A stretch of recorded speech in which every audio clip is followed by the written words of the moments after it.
And back on another Wednesday night to talk some Major League Baseball, just past 10 p.m. Central, so 11 where my buddy Brandon is. One short, at least for the beginning of this one. I think he may try and pop in later. So hopefully we'll see Rob tonight since we won't see him tomorrow. But if not, Rob, hope you're doing well, and hope all your commitments today and tomorrow have gone and continue to go as they should. And Brandon, so we'll get right into it. I don't understand, and I think something's wrong with me as a fan, because I shouldn't feel distraught with an 8-3 start, but I think it's the manner in which we've lost a couple of these games. It's like you can't rely on this pitching unless they think that they've got literally the 2020s version of Graddick's. Starting already. Greg Maddux, Tom Glavine, and John Smoltz. Unless we think that we've got the American League version of that 30 years later, you can't expect that three runs a game is going to save you. And right now, you've got Jose Caballero, who's turned into, after being a stolen base merchant last year, has been, and I mean, you mentioned it, and put it very well, where speed is the tool that's most useless if there's no contact to go with it, unless you want to be a sort of a late game like Greg Allen type or Antoine Richardson type, but that's not what he's got to be right now. And it got to the point where literally we had Ryan McMahon, who's never played shortstop in his life as a Major League Baseball player, making the debut there tonight, or I guess earlier today, because literally Jose Caballero was that bad. And to put McMahon there when even he offensively has been as useless as a rubber beak on a woodpecker has been, it kind of just shows you where they're at, to the point where fans are literally frothing at the mouth to get Anthony Volpe back. And I told you a couple weeks ago that I thought Anthony Volpe was an X factor for this year, and holy crap, is that now more true than ever, because the hole at shortstop, literally and figuratively, appears to be increasing by the day. Although I will say Ryan McMahon did not look bad out there today for the two errors that are infield committed. He was neither one of them, so at least there's that. And I'll go to you before we get these comments rolling. Yeah, you know what's funny? Usually it's me that has that outlook, but I'm surprised that for you, for one, from that, are actually nervous about the or you're like, you got that little doom and gloom, look at it. But no, I'm nervous too, because it's like, they're off to a good start record wise, but it doesn't look like it, and that's it feels like a house of cards almost. Yeah, it's just they're like, when they're winning by the most razor thin margin, and it's just like, the A's are not a pushover. We know that. Yeah, we done said that before the regular season even started. But the thing is, the New York Yankees with what they are, should you should, I'm not saying you should sweep them, but you should have won both games so far in the series, and you should have won by more than the 2 runs you won by last night, and you definitely should have won tonight, because you had Severino on the rope. Mm-hmm. First inning, he threw what was like 32, 33 pitches, and you only got 2 runs. You got 2 runs out of it. I'm going to add on to that, because this is the thing that it's so encouraging but so discouraging at the same time. Severino walked 5 batters tonight, which means we drew 5 walks off of him. But that also means that's 5 basically free runners that we got, and we scored 2 runs the whole damn game. So, and this is a game where now, I mean, Will Warren has kind of been like this era is Michael Pineda, where he could give you 1 run, 8 innings, or he could turn into a tire fire by the time he gets 5 outs. But he held it down for us today. He did everything that he needed to keep us in position to win that game. And this team, every time I looked up, It was, if I had to, look away to do something or whatever. Every time I looked back at the screen, they were threatening again, and by they I do not mean New York. They were threatening again offensively, and again, to our credit, pretty much we snuffed out almost every one of those until the very end of the ninth. But even so, when you get past the eighth inning, or get like to the seventh and eighth inning, you can't keep seeing this again and again and again. You're like, you just know this. We should have more than 2 runs by now, and it's just, it's one of those things where there's really not anybody who I would say has been painfully struggling to the point outside of McMahon and Caballero, but there's also been nobody really outside of Rice who's really been taking us and kind of being that hot air balloon. Stan did it for the first like 5 or 6 games, but I mean, come on, 43 years old and can't run. You realistically, that was always going to be something that was nice when it happened, but could never be something that you relied upon. Yeah. Rice has continued to be the guy that you and I both thought he was, although he had an error tonight, which can't happen. But which really to me isn't even his fault. But these guys got to start making these damn throws on the line to first base. You got to stop skipping dirt. Well, see, here's the problem: is our infield now. And you said this a few weeks ago, and I credit you for being ahead on this because you were ahead of me on this. Our infield now freaks the hell out of me. Yeah. That is now where I'm concerned that our undoing is going to be. I'm not concerned about our outfield. I'm not concerned about us behind the plate. I trust Austin Wells, and even though people don't love JC Escarra, I think he's one of the better backup catchers in the league. And in a pinch, you can always bring over Ben Rice if necessary. Yeah. But that freaking infield between Jazz Chisholm, who I am so beyond over it with, and we talked about Caballero, we talked about McMahon, Ben Rice, again, like you said, not really his fault. He doesn't have a lot to work with when, again, first baseman is often relying on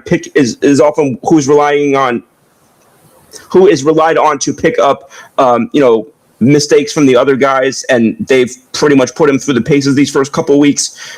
But something's got to improve on that infield. And to his credit, Ryan McMahon, like I mentioned, I think we both say he played a pretty clean game at shortstop. But as somebody who's literally never played there before, do we know this is going to go as smoothly as, let's say, Chisholm playing third seemed to for a period of time? Like, does it get to a point where by playing, and that begs the question, does that become something that they look to go back to? Do they look to go back to trying to put Jazz out there at third because they're kicking McMahon in to short, and then do they go Rosario at second? Does that become the new alignment now? Because it, like you pointed out earlier, Rosario's a natural second baseman. I know technically Jazz is a natural second baseman as well, but quite frankly, he's played third base the best out of anybody that is currently on that roster, which is crazy to think of. And I've had my issues with Jazz. I mean, I just blasted him a few minutes ago, but he plays a damn good third base. He does. And I cannot watch while we've got everything going on with this pitching staff that seems to be continuing to be positive. Even Cam Schlittler yesterday, who started out uncharacteristically a little bit, definitely not having everything that he needed, got through it and ended up once again doing exactly what he needed to put the team in position to do the comeback and win, which ultimately they did do, and I want to give them their flowers for that. But it's just it feels like there's meat left on the bone with too many of these games, both wins and losses, and not something that you can. And again, people will tell me, and I'm somebody who often will say this. I'm somebody who has said, it's April, it's early, it's one thing or another, but every game, there's no game in April that counts more or less in the standings than a game in September or October. Yeah. Every game counts. And we both remember back a decade ago in 2016, an 11-16 start in April ended up changing the course of both the season and the franchise because it led to ultimately the sell-off at the deadline that led to trading Chapman, trading Miller, trading Nova, and trading Beltran. So, and then later on trading McCann later on. Yeah, I don't know. I gave you a kind of like an idea of an alignment there. Am I crazy for pitching that, or am I going a little too DEFCON 1 with the infield here, or what do you think? No, because they gotta find something that works, and early on in the spring, at least defensively, it looked fine. Having McMahon, Cabby, Jazz at second and Rice at first. That's the danger. That's the danger of biting too hard on what you see in spring training. Yeah, and it looked fine. I mean, all four of those guys were playing really good. I mean, Rice is fine to me still, but he has his moments. But he's still learning the position. And he looks better, at least in the early going here, than he did last year. So he's already improving at first. Of everybody in the infield, Rice is the one by whom I'm, by leaps and bounds, the least concerned. And forget about not being the same, not even close. It's not even in the same stratosphere. Yeah, and it's like, but they really got to find something that works. I mean, because although he needs to get better at the way he handles ABS, because jeez. Well, yeah. But what's tough is especially in games like tonight, and this has been kind of a theme in the few losses this year, but even in some of the wins, where they're getting late in these games and they might be tied or up by a run and they need a knockout blow, and they still, this is 11 games in, or 10, 11 games in, and today was the 11th game. And just like the last, really since COVID, like they'll get guy like it happened even in that first inning pissed me off. Everybody's like, oh yeah, Sevy's got 30 plus pitches, and like I'm thinking about the hitting for once, but because the defense, they're gonna have to figure it out, whether it's leaving McMahon is short and putting Rosario at second and Jazz at third, like you said, or they keep it like it was tonight, because I think Rosario is better than what he showed tonight. I have a question when you're done with this. And then, or you just go back to Rosario being your pinch hit bench guy, like he's best served, and having McMahon at third, Volpe at short when he comes back, and then Jazz at second. Which I think they ultimately are probably going to. That's probably what the alignment's going to look like, I think. But, yeah, I do know that they said Volpe's taken the next step to getting back to being back, which thank God. But just from a hitting standpoint, because the errors kind of suck and whatnot, but they haven't really come back to bite them yet. Volpe at 60% of what he's at 60% of Volpe's ceiling, he's a better hitter than anything they've rolled out this year at shortstop. And that's what worries me, because everybody's like, oh, the 7, 8, 9 hitters. I'm like, no, the 6, 7, 8, 9 hitters in this lineup there's four out of the 9 hitters in this. Really, even 5, because Trent Grisham's not hitting either. So you have 5 hitters in this lineup right now that aren't hitting. It's been Rice, Judge, Stanton, and who? And Belly. And then you might add Rosario on the days that he plays. I guess 5.5. It's tough, but it's like, this was a lineup that was supposed to be like your 1 through 6 or your 1 through 7 was supposed to be deep. These were all guys that were supposed to hit, and right now you only have pretty much 4 out of 9 guys hitting, and it's like, I mean, yeah, you're winning games. And yeah, it's still early, so you are largely, but like you and I both said, you are largely winning games off, shut down pitching. It's really challenging. I can't even say pitching and defense, because even the defense is letting the staff down. Because what's crazy is that we've leaked too many times from the bullpen too. It's literally literally all of this comes back to the starting rotation is the reason why we've won 8 of 11 games. we did, and we said in the offseason that if this starting rotation is as good as it looks on paper, Damn the right. starting rotation can be the best in baseball. And so far, it's showing that it is. But the thing is, you just can't like. And this is what I'm worrying about. And this is why everybody's like, oh, wait till Cole comes back, wait till Rodon comes back. I'm like, but can they wait? We that don't have long? that time. Well, we There's just no said the same time. thing.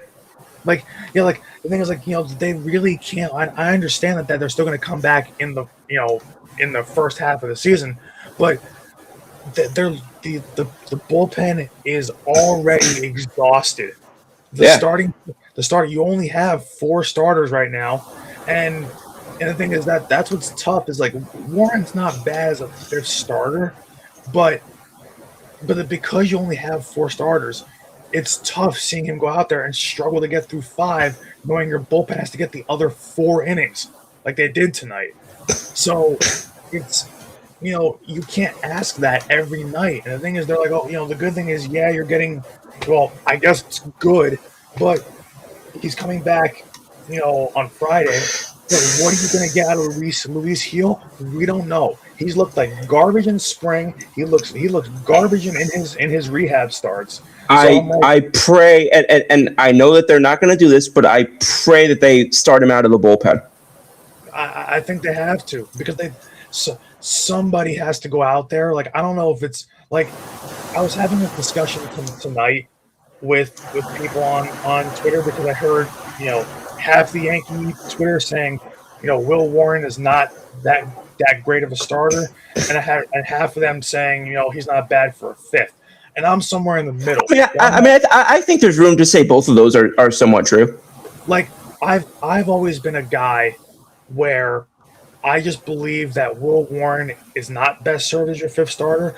Will Warren should be one of your 2 long relief guys. That's always what I've said about Will Warren. I would rather Will Warren go out there if your regular starter is struggling and he only can get through 4. I would want Will Warren to go out there for the 5th, 6th, maybe like a 7th, Chad Green type of role. Yeah, exactly. Like or Luis Sessa. Exactly. But I think he can be better than those guys were, because Will Warren to me is okay, but it seems like every single start, it's like he'll get through. Like, the first inning, he'll run into a little bit of trouble, but he'll settle in and get out of it. 2nd inning, fine. 3rd inning, fine. But by the 4th inning, the wheels start coming off, and I'm like, it's because he doesn't. I mean, we both have said this. His stuff isn't great enough where he can just rear back and just put one in there, whether it's a fastball, a breaking thing, whatever. So he's laboring through. So once he gets you through those 2 or 3 innings, he's laboring through a 4th, maybe laboring through a 5th if everything lines up correctly. And it's just he doesn't have the stamina. He just doesn't. And that's why I've always said, I'm like, because one guy and I were going back and forth, because he was like, oh, how can you say that Will Warren is not it will be best served as a long relief guy? When he pitched all 33 starts last year, and he threw 162. Hang on. We got breaking news. Rob has now arrived at home, so he wants to jump on. Good. And this is perfect, because he can kind of add to this a little bit, because he'll feel our pain. But I'm like newsflash, my guy. 162 divided by 33 is 4.9, which means he's only averaging 4.9 innings a start. So I'm like, I was trying to figure out where that number was coming from, because I did the math, because I was going back and forth with this guy on Twitter for like an hour, because this guy would not give in to the fact that you have way more focus than I do. Like, because he's like, Will Warren's doing just fine. I'm like, last year he had a 4.44 ERA, and just fine isn't good enough. If I don't care if it's the 5th starter, just fine isn't good enough if you have championship aspirations.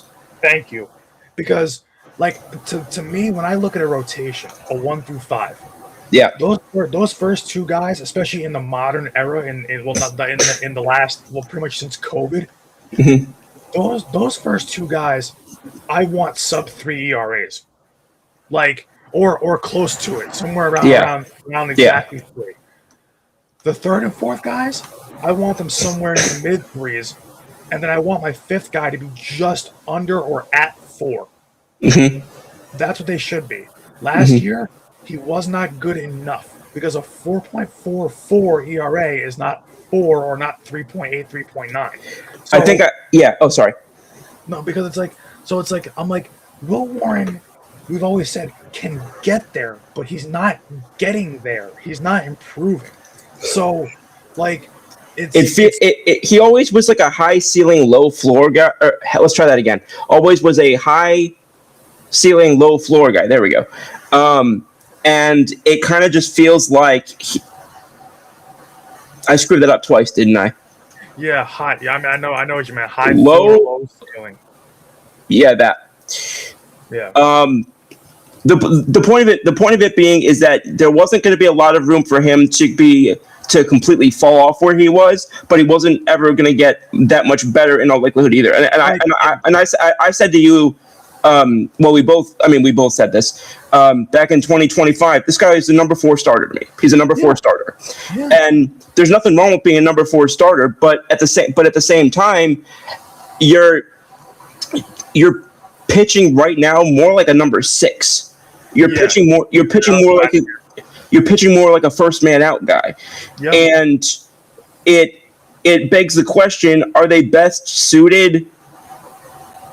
Putting Heel, I still would put Heel in the bullpen, but it begs the question, at least worth the consideration. Are you better off replacing Warren with Heel and then putting Warren in the bullpen instead? I think you're better off putting Heel in the bullpen because of his stuff, and I think his stuff will play up better. And I've always thought that, even when he was healthy. And I think that Warren might be the opposite. I think he'd play down in the bullpen potentially, anything beyond a long reliever, because I just don't think he's got the. I think he's more valuable as an innings eater than he is of a guy who can actually, who can go in there and basically he's got, as what I call him, the FU pitches, where he can just go in there and just say, like Cam Schlittler did, not this start but the start before, where he says, here it is, I dare you to hit it. Like that's. Like, you know what it is for me, and me and this guy were going back and forth. But he was like, oh, well, the Yankees already have 2, long relievers on their roster. I'm like, yeah, but I'm like, if you were to put Will Warren in as a long reliever, he's better than Ryan Yarbrough and Paul Blackburn. Well, so, that begs my one of my next questions, because I had an earlier one that thankfully I didn't forget. Do you think of starting maybe the opener follower type thing, where you use either Warren, Yarbrough, or Blackburn? We use one of them as an opener, one of them as a follower, and then make the outside one your long reliever, and kind of just accept that every 5th day is going to be not a bullpen day per se, but that every 5th day you're going to use one more pitcher than you want to. That's what I've thought about, and the thing is, so far, you can make a case for either Warren or Yarbrough being that opener, because last year when Yarbrough had to come in a pinch, he was actually really damn good. That's the thing is all 3 of those guys, even Blackburn, all 3 of those guys, if you need them to get 4 to 6 outs, they can do it. The problem is when you ask them to go to that 9 to 15, that's where they struggle. Yeah, and it's like that's. It's a real tough situation. And it's like, but this is why we keep saying, I keep saying, wait till these guys get healthy, wait till they get healthy. But the thing is, you're not getting Rodon back until what? I think sometime in May.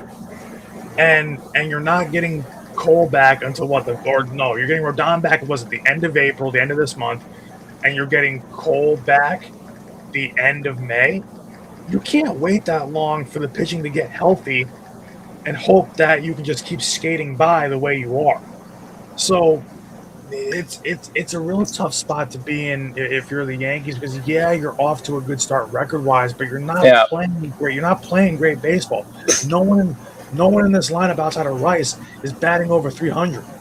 So I'll add on to that. I'll add on to that because, like, I'm looking right now at the standings. Statistically, the Yankees have the 2nd highest win percentage in baseball, only a half a game behind. Who else? The Los Angeles Dodgers. Even though the 2 teams behind us do shock me, and that's the Reds and the Brewers. but but looking at us, it's funny because we and the Reds are kind of the opposite teams right now, where the Reds have a decent number of runs allowed. They've only allowed 40 runs, which is about 3.5 per game. The problem is that they've only scored 38 runs. We have the opposite problem where we've allowed the fewest runs in baseball, including less than the Atlanta Braves, who have played 2 more games than we have, including 4 fewer than the Atlanta Braves is what I meant to say. But the problem is that our runs scored puts us like right around the middle of the pack, where we've scored 54 runs, and the team at the top has scored 25 more than that. It's like that's just not World Series caliber. You can't win like that. You just can't. Well, and see, here's the crazy thing, or here's a crazy thing to me, because I just did this in my head. I hadn't seen these numbers, so I just did this in my head. 11 games and 54 runs a game. So we're scoring almost 55 runs a game. I'm sorry, almost 5 runs a game. I wish it was. Yeah, me too. We're scoring almost 5 runs a game, and that's middle of the pack. That just shows you where baseball is right now. Yeah. But I mean, realistically, some of that's going to neutralize. I mean, most teams are not going to keep scoring more than 6 runs a game. So realistically, some of it's going to come back down to earth. But I'm going to go back to what I was going to say earlier when we talk about the infield. This is what I would consider how when we talk politics, how in things like, Congress and, Senate and whatnot, they have things referred to as the quote unquote nuclear option. Mm-hmm. This is my quote unquote nuclear option for the infield. I know that they said his bat wasn't ready yet, but they said his defense could be played in a game right now. Do they just go George Lombard? Yeah, I've thought about that. It's interesting just because it's tough. What makes it a little tough, and I know they could potentially do this if they want to, but when you look at the infield as a whole, right? Yeah. The only guy that they can really move on tomorrow, they can move on from tomorrow, is Jazz, because Jazz is gone after this year, or he could be gone at the deadline even. I don't entirely agree with that, only because, I mean, we've seen them move on from guys with a year or two left on their contracts. Well, so that's what I'm thinking is like the thing is, I just don't know how they would feel if they were to say, like, if McMahon doesn't pick it up, he's owed a lot of money, I think, this year, and I think next. So you would have to eat some money there. And I don't know if they would BFD, big deal. Yeah, which they would. That's what I usually say. But it's like, and to their credit, they've been able to say that too. They've been able to do that with a Tex, with a Rodriguez, with an Aaron Hicks. They've been willing to do it with those guys. Yeah. And our buddies in the house, how are you doing, Rob? Scoop, you didn't change the background. You gotta change it, man. I knew that there was something that I didn't. I'm gonna put up a nice Masters image for you guys, since it's Masters week for the next 2 days. Sounds good. Went from going from one thing we're not talking about to another thing we're not talking about. But anyway, glad you could join us tonight, man. We're gonna miss you tomorrow, so I'm glad that you were able to get on. Basically, we were breaking down the New York versus nowhere game, and just kind of going through. I hate that stadium. Okay, can I ask this? How frustrated are you guys when you go up to Sacramento to that stadium? Is it like as bad as you can imagine? Because for me, it pisses me off so much. I'll be honest with you. I don't pay that much attention to it. Here's my thought. All right. There's one stadium that pisses me off to no end, and it's the stadium that went famous 2 days ago for a guy showing his ass in the seats. Yeah. And was that Trop? Where was that? Tampa. Like, why do you guys hate the top so much? It's a beautiful It's been a house stadium. of horrors for the Yankees for like 15 years. That's not even why I hate it. That's not even why I hate it. And it's not because I think it's ugly, because frankly, I don't. I hate it. That plays like a prison. I hate that damn field. That freaking catwalk is so damn stupid. Yeah. You have a baseball stadium that is indoors where home runs are being hit, and you've got a big ass metal beam, like barely, like however many tens of feet in the air, that is disrupting the field of play whatever percentage of the time. It absolutely pisses me off. Anyway, but going back to what I was originally saying is here's my thought process. If there's 4 bases, an outfield, seats, foul lines, and the bases are equidistant from one another, you should be able to score, you should be able to run, you should be able to pitch, you should be able to win. That's how I think about it. I don't give a damn if the stadium sucks, with the exception of the AstroTurf, which I'll go back and forth with Shane on whenever he comes back. With the exception of that, I really don't care where you're playing. I expect you to win. Here's the one thing that pisses me off about baseball, that if I was commissioner for one day, I would mandate, in order to play baseball again, every stadium's dimensions must be exactly the same. This is immensely stupid. This is such a dumb idea to have one stadium. One stadium is an advantage for the other team versus the other. That's dumb. You're creating a competitive disadvantage for the team that's on the road in every place to go. That's so last I checked, both teams are playing in the same stadium. Yes, but guess what? One team plays in that same stadium more because they're at home than the other person. But they play a series usually play a series. But yes, it does, because then that other team has that advantage when you go to their stadium. One series is 3, some series are 2, some series are 4. You either balance almost never are you getting a 2-game series. Well, they used to do that.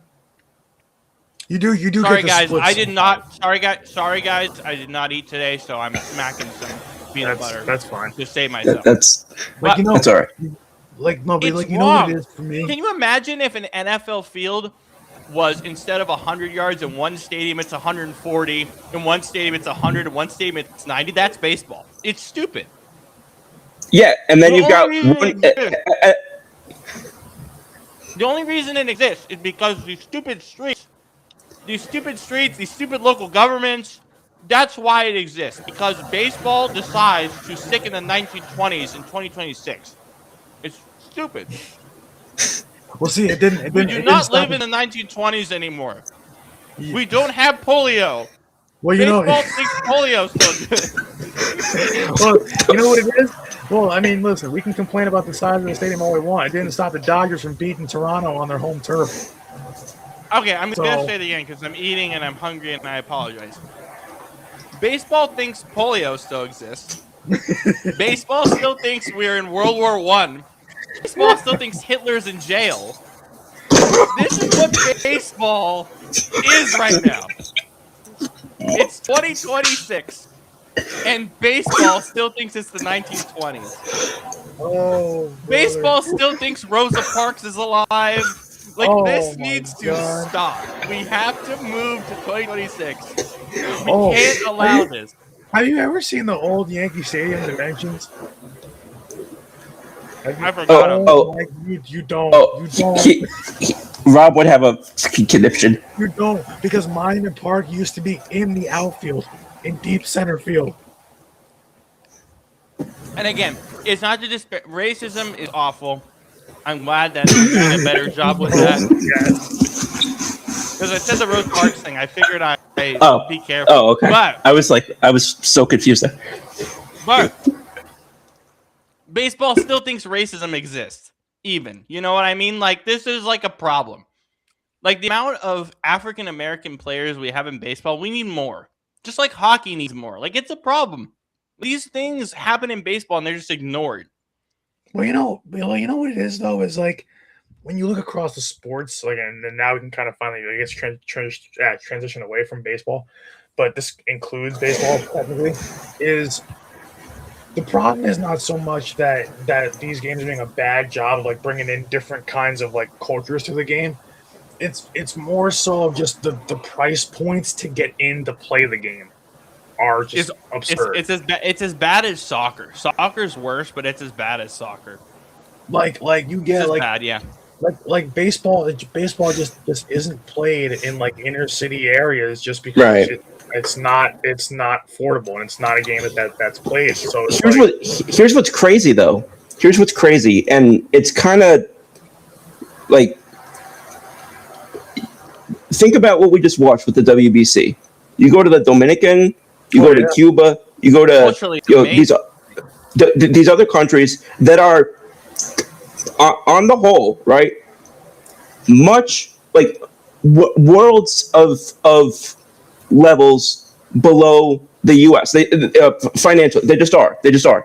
You're right. And yet the lower incomes areas of even those countries, by even those country standards, those guys come up with baseball. So how is it that the so-called lower levels in this country can't? That pisses me off. I think the biggest thing, because obviously Dominicans and let's say Latino countries, baseball's always been part of the culture, right? But the amount of I know you guys have problems with Jazz Chisholm. I'm not getting to that right now in terms of his play, but I think African American ball players are really cool. They bring an extra dimension, like you see with the NBA. Oh, it's very hip hop. Oh, it's very, and that was started by Allen Iverson back in 01 or early 2000s. Baseball does need bigger picture in all of baseball's problems is that they need that. They need that infusion to get people into the stadium more and people to be more engaged. I mean, you would know this because originally that was started by Griffey. That was Griffey Jr. But I think I'll be honest, and I would have to talk to African American players about this to know the truth about it, because I can only speak from a fan perspective. Right. Yeah. I do wish that there was more just flavor in baseball. More just like, hey, here's this guy with this interesting personality. Whether you hate him, that's the one thing. That's the one thing I appreciate about Jazz Chisholm. You can either hate him or you love him, but he's himself. I think fans, and I think Brandon and I would both agree with this. And I'd venture to guess the overwhelming majority of Yankees fans would say this.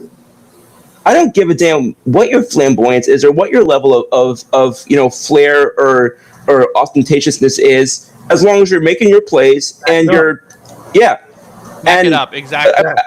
Jazz doesn't. I mean, think back to a couple of the most famous Yankees in history. Ricky Henderson was very ostentatious. Reggie Jackson literally called himself the straw that stirred the drink. They're beloved by Yankees fans. Right. I mean, hell, you even look at. I know he's half, but Derek Jeter, who was the opposite of that, but Derek Jeter, being half black. Mm-hmm. Derek Jeter is one of the greatest baseball players ever. Yeah. So like, it's what's like. I have no problem. Like, and the thing is, growing up, I loved watching guys like, even though he was in division, one of my favorite players to watch growing up, and he didn't get nearly enough credit for how good he was in the outfield. I know who you're gonna say. Yep. Because Adam Jones. Because Adam Jones in Baltimore was one of the best players in baseball for about a 4 or 5 year period, and he never got enough credit for how good he actually really was. So, because he had the unfortunate part of he was there before Baltimore actually was, like, before they got Machado, before they got Dylan Bundy, before he broke in half, before they got other guys like he was there like around the JJ Hardy time. He was there when Nick Markakis didn't suck. He was Matt Whiters or Weeders, however you pronounce it.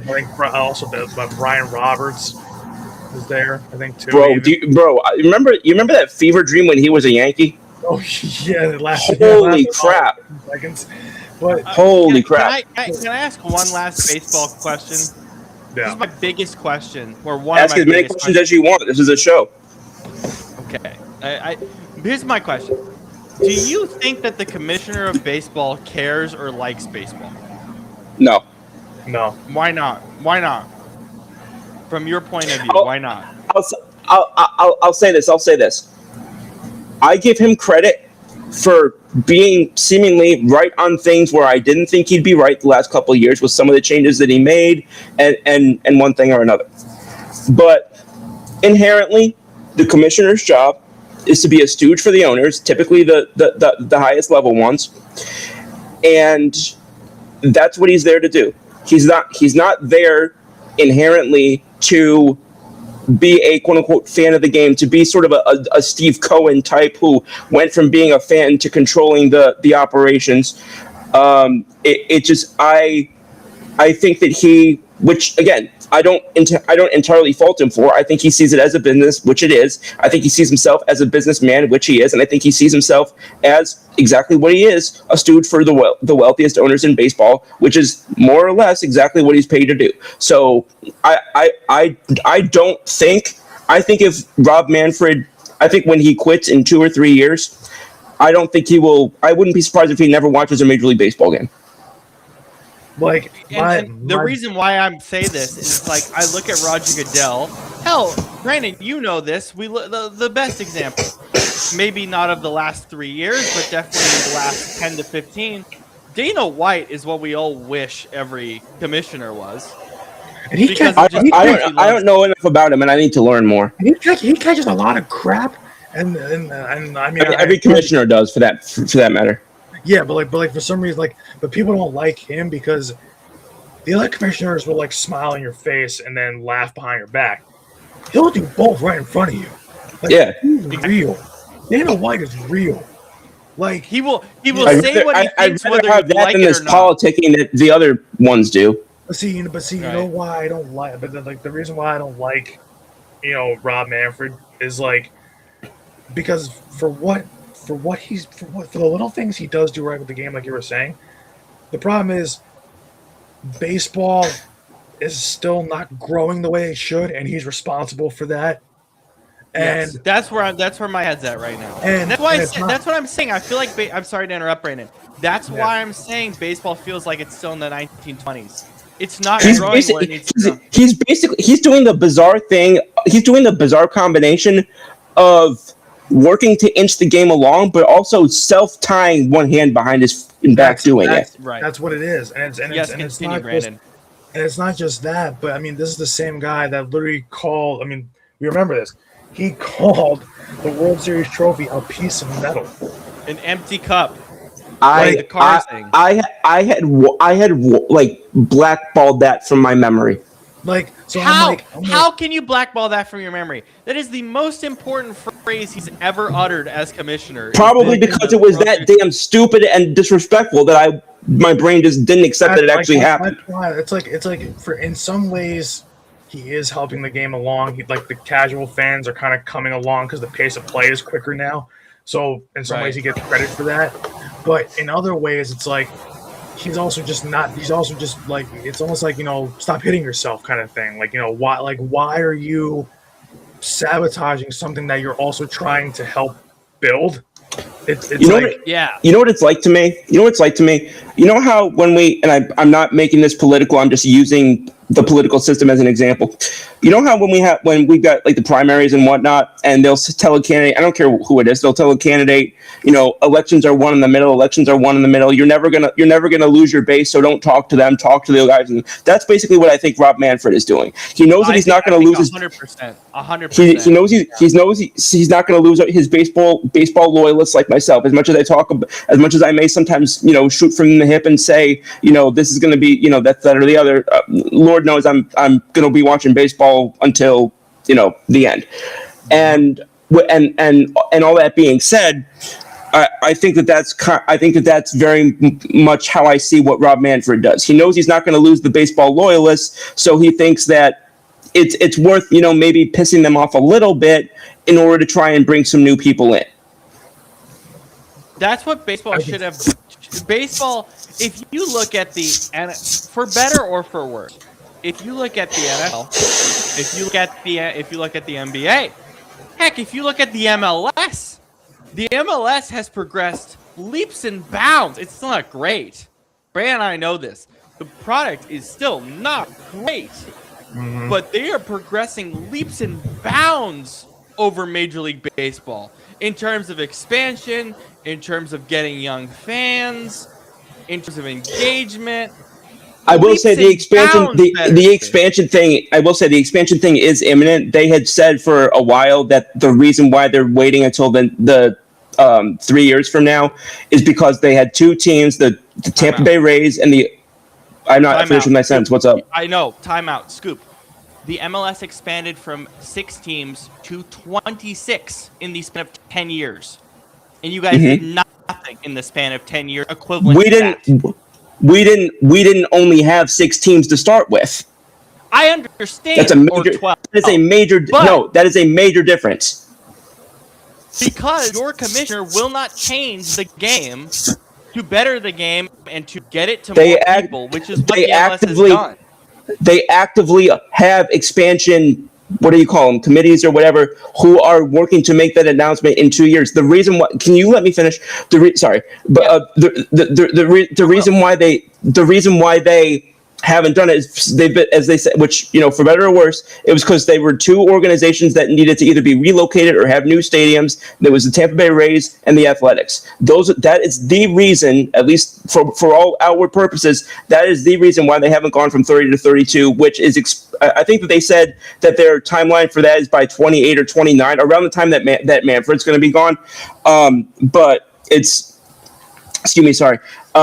But that was part of the problem, and that is something in which I will tie into what you were talking about in terms of there have been teams that needed renovated stadiums or new stadiums or whatever, and you talk about baseball needing to update. That is one area in which I will agree with you, because that ties into that issue right there, because there are stadiums that I don't know, that they probably still have like lanes for horses and buggies or something, but yes, but I think that there was so I get the point you're making, but I also think there's a lot of background there that it doesn't line up as well for that comparison. Why? Really quick, the thing I want to mention is I apologize. I didn't showcase. It makes me fume because I didn't actually approach this the right way. What I'm saying is the MLS, for better or for worse, has used expansion to gather new audiences in the 18 to 30 range. I'm not saying that baseball needs to expand. I don't know what you know about that. What I'm saying is they used expansion as a tool. What has baseball done? Look, I understand pitch clock and stuff, but what has baseball done as a tool to engage that young audience? Your offseason is the slowest thing I've ever seen. I don't understand why nothing happens for 5. And I understand the lockouts coming and all that stuff. Every time a lockout comes up, Brandon and I know this from the NFL, that free agency is always extremely slow. I understand. So I'm sorry, Scoop. I didn't showcase what I was trying to say better. That's my bad. But I'm just frustrated as to how is soccer growing in 18 to 30 range better than baseball? How are you getting lapped? I talked about this before.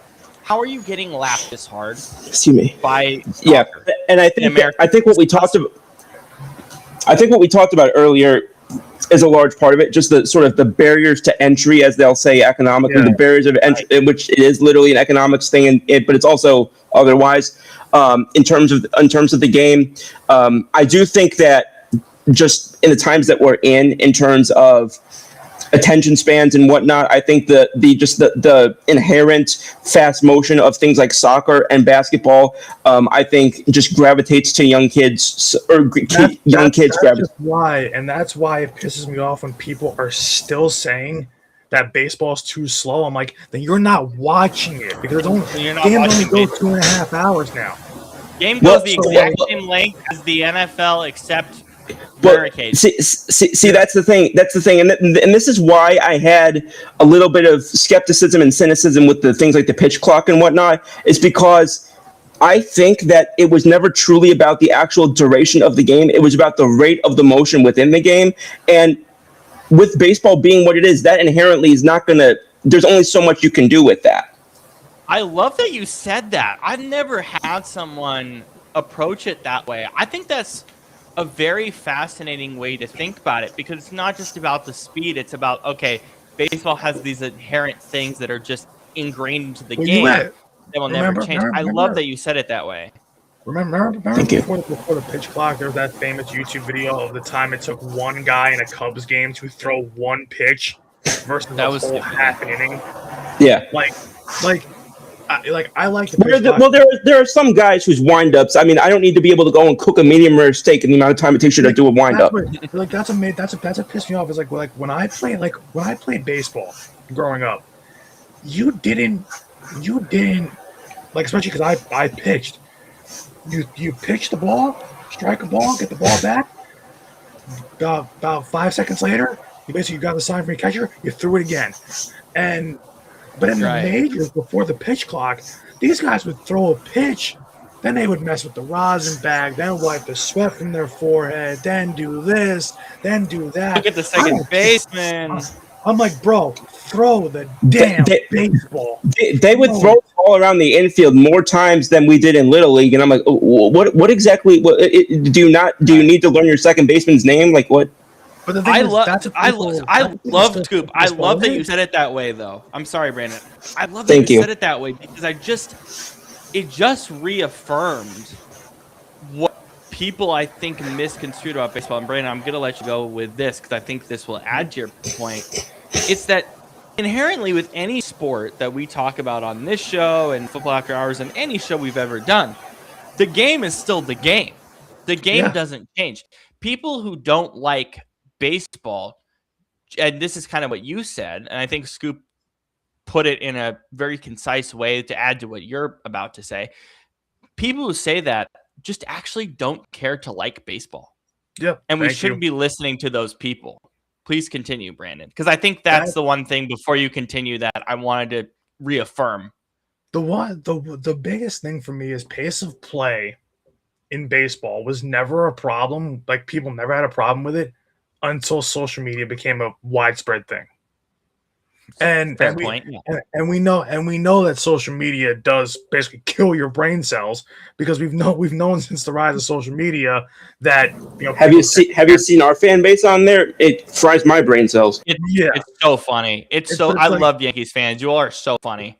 You all are so deluded. It's hilarious. I'm not talking about you guys. I'm talking about the people on social media. Yeah. It's awesome how deluded you guys are. Go look at trade proposals from our fans. It makes me want to just jam a straw through my eyeball. Like, I love being a Yankees fan, but now I can see why we're compared to the Cowboys. Like, I can see why it's very similar, because it's very similar. I'm like, our fans are so damn low. It's crazy, but it's almost like it's split down the middle. Half our fans are kind of like me, where it's like, oh, we're not going to win anything with this lineup, whatever. Even no matter, like, we might think optimistic for maybe 5 games, and then afterwards we're like, damn, this lineup is not going to win anything. And then there's the other half that just believe every year is their year. Where I'm like, no, it's not. That's not realistic. Guys, I'm sorry to say, I don't know if you've watched many pitches of what's been a very interesting Blue Jays Dodgers series. The Dodgers are head and shoulders better than everyone else right now. It's not even close. Oh, and we knew that. We knew that going in. That's why after Kyle Tucker, just give them the damn trophy. If they're healthy, give them the damn trophy. No one's beating. Right. Well, and that goes back to this whole and people, and maybe I'm just now again. I understand that I'm one of the people who has not really been. I mean, obviously, if you're not the Yankees, I'm rooting against you. I don't care. Yeah. It's not. But I have been somebody who has said who's had respect for how the Dodgers have operated, who has respect for the fact that they are able to just cultivate talent seemingly from anywhere, seemingly take, the last bounty paper roll off the shelf at CVS and find a way to make it a viable Game 4 pitcher in the World Series. But just the fact that they are, and people were saying this offseason, it's not worth watching, baseball now because, the Dodgers got you. I'm like, if that's your mentality, you weren't going to watch baseball that much anyway. You know what's funny? I kind of have that mentality a little bit in the summer because the thing with baseball that bothers me, and this is just inherently what's wrong with any sport, I do not care about the Reds versus the Pirates in June. I don't care. I will say it's just funny that you mentioned the Reds specifically because they're one of the top 3 records in baseball right now. Yeah, and I still think they're awful. No, this is a problem inherently in any sport. Obviously, it's more of aggressive in the NBA. I mean, we've talked about this at length. And they did you guys see that the NBA had last Sunday and last Wednesday, they had 2 of the highest scoring days combined in the history of the league. It's unbelievable. It's so bad. Well, anyway, it seems prioritizing defense, like Adam Silver said he was doing, seemingly is going not according to plan. If there's a plan that exists anyway, it's mostly because the Kings don't even want to score 50 right now. Which whatever. Did you see who was it? Who was it? Was it Draymond Green who called out what the Kings were doing? Well, no, Draymond Green literally called out the commissioner's office, and I'm glad that he's in there. That he does this because look, you might love or hate him, but Draymond to me, not a Draymond fan. I'm not gonna lie, and that you don't have to be a fan of his antics. I'm not. I am. I respect that. I'm not a fan of all of his antics, but I wish he was the commissioner. Because he actually cares about the sport, and the thing, because it's real. He literally went up and this is Draymond Green. This is who he is. He says, "Why am I getting stupid fouls, technicals for just being myself when you're not even going to find the Kings who are barely getting 50 points a game?" Which is is it an apt comparison? That's what it was. Is it an apt comparison? No, it's not. But the point still stands. I'm just saying it's not exactly what he said. But again, the NBA, and I'll just take you behind the scenes here. The NBA doesn't care about the next 4 days of basketball because they want ESPN to get viewership for the draft lottery. The draft lottery is going to get boatloads of viewership with the amount of players. They don't actually, and that's the thing. They say they care about tanking, but if you look at and we're not going to get into this today. We've gone into it in the past. We don't have to. I have one more thing that I want to cover with Brandon, and Brandon teach us some stuff. But basically, the biggest thing that is the NBA thinks that tanking is bad and tries to appease to people like us who say tanking is bad. It's really bad. I mean, this month of basketball, minus 1 or 2 games, go watch virtually yesterday. Pointless. Go watch Nets Bucks yesterday and see how many G League guys are basically playing on either side. Right, exactly. Great point. And the thing is that they don't care because guess what? The middle of June or late May, that draft lottery is going to be so fascinating. Mm-hmm. There you go. So that's part of it. Okay, so you were talking about points scored. Did you see what my Pels did last night? What did they do? Dude, take a guess how many right now. Take a guess how many they scored on Utah. Like 67. 156. Gross. But yeah, because Utah's not trying right now. Well, neither are you, but at least you have young players that want to run the court. Actually want to grow and develop. Like we can't tank. We don't have a draft pick this year. Yeah, I'm sorry, you guys just suck, and you shouldn't have made that trade. As much as I love Derek Queen, that trade was stupid. Apparently, somehow we're in position for Boozer. I don't know how. Yeah, he was projected to them. You are, and you're probably going to get a top 4. You probably will get Boozer. Anyway, if there's a God,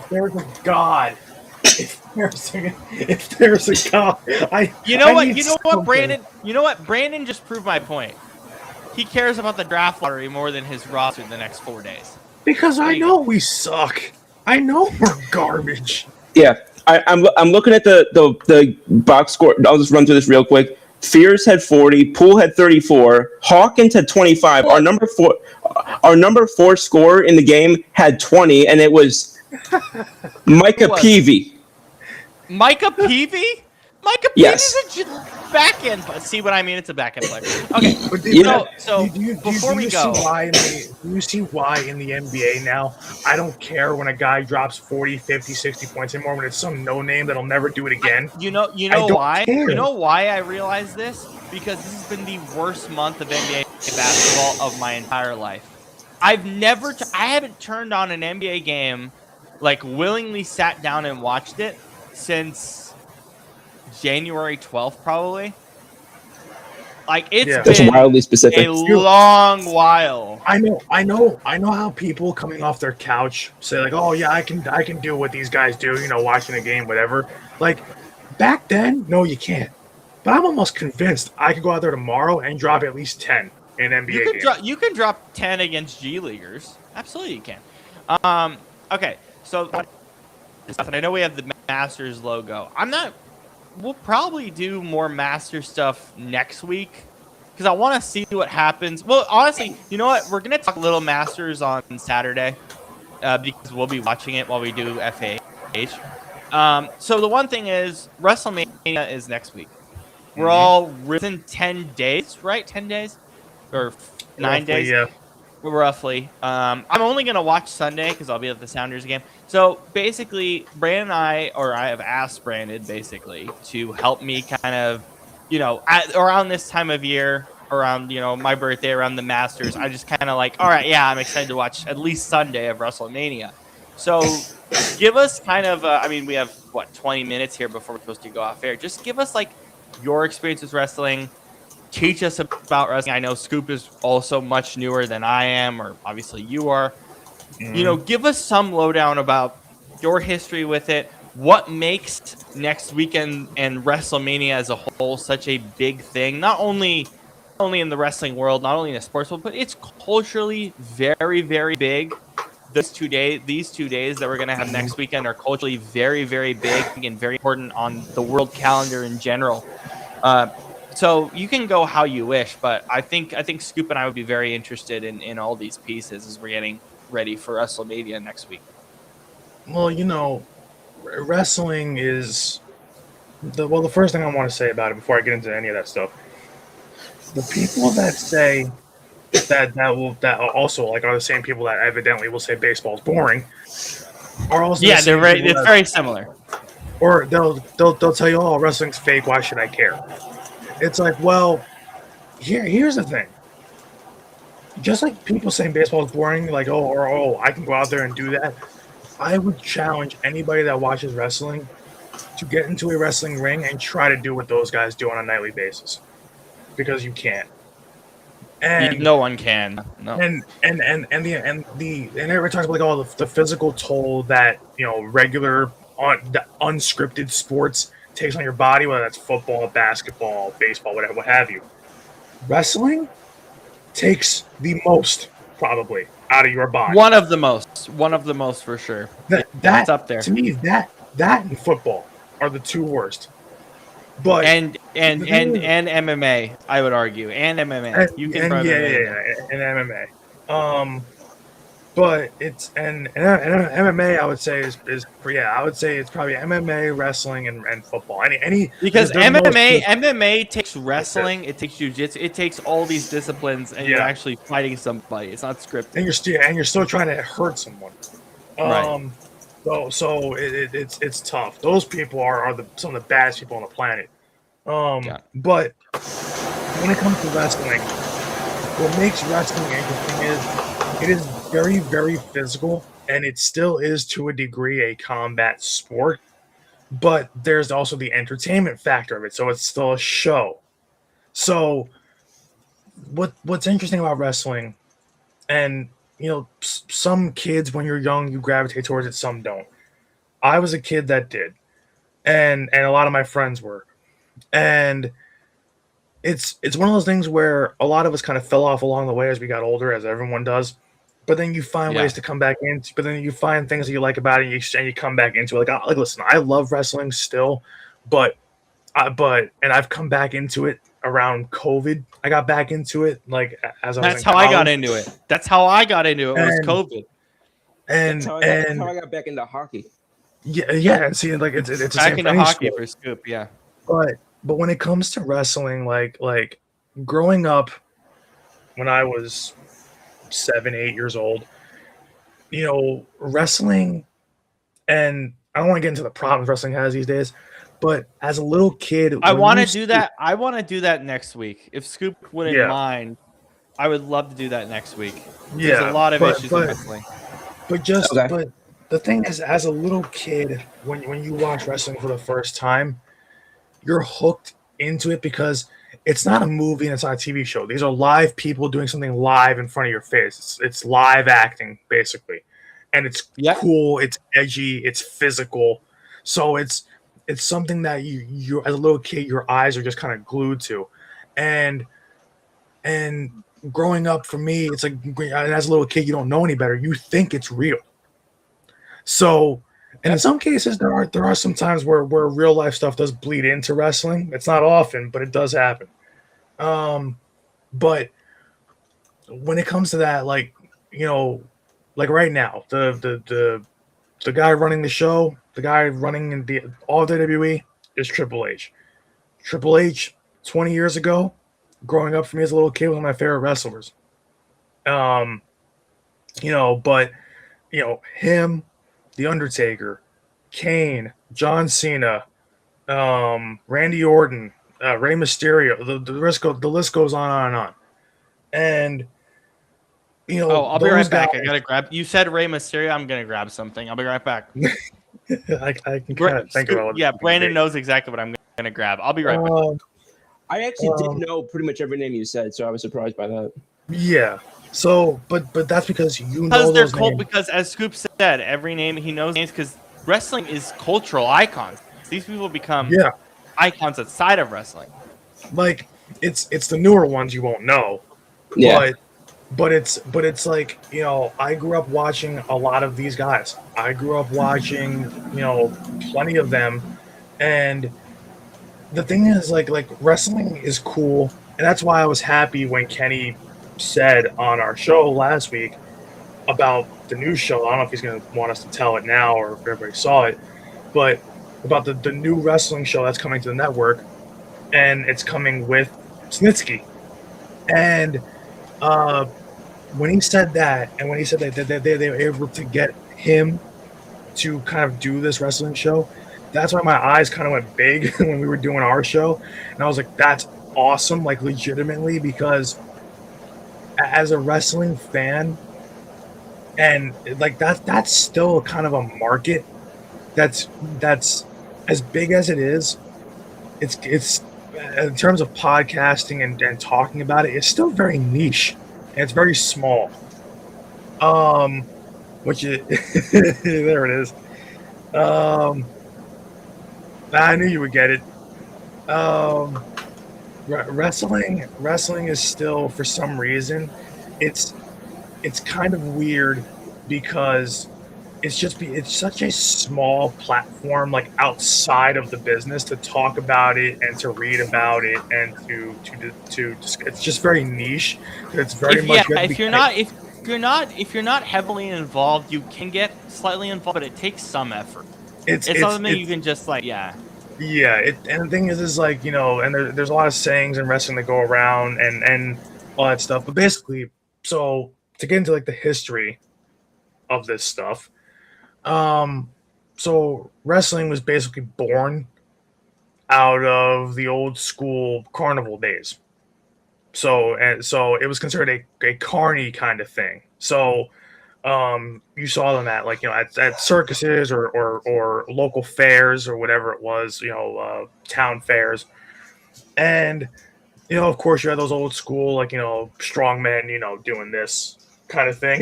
Back in the day. yeah, yeah. But it kind of got born out of that, and a lot of terms in the wrestling business are still used to this day out of that. And And by the wrestling, way, they're also used in MMA. Same yeah, exact terms. It's the same and exact terminology. and you know basically any combat sport, more or less. Yeah, even boxing to an extent.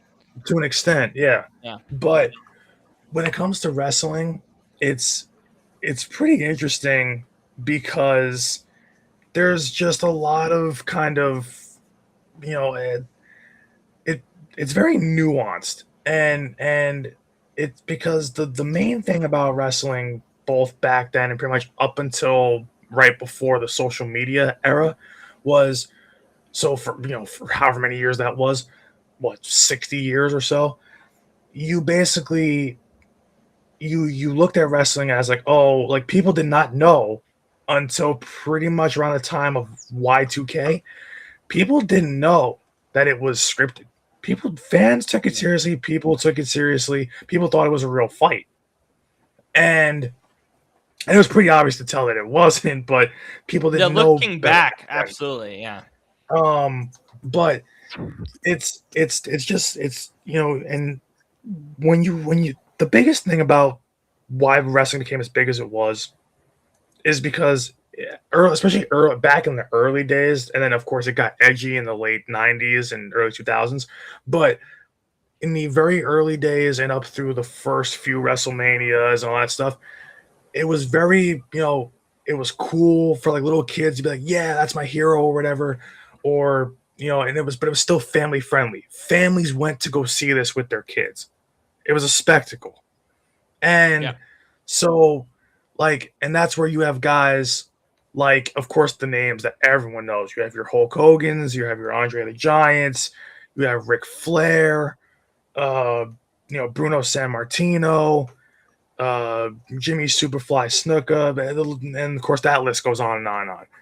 And and those guys, like when people say that like certain sports stars are their heroes, those were for many kids back then. Those were their heroes. So like for me growing up watching wrestling, my heroes before I really got big into regular sports, my heroes were guys like a John Cena, like a Triple H, like The Undertaker.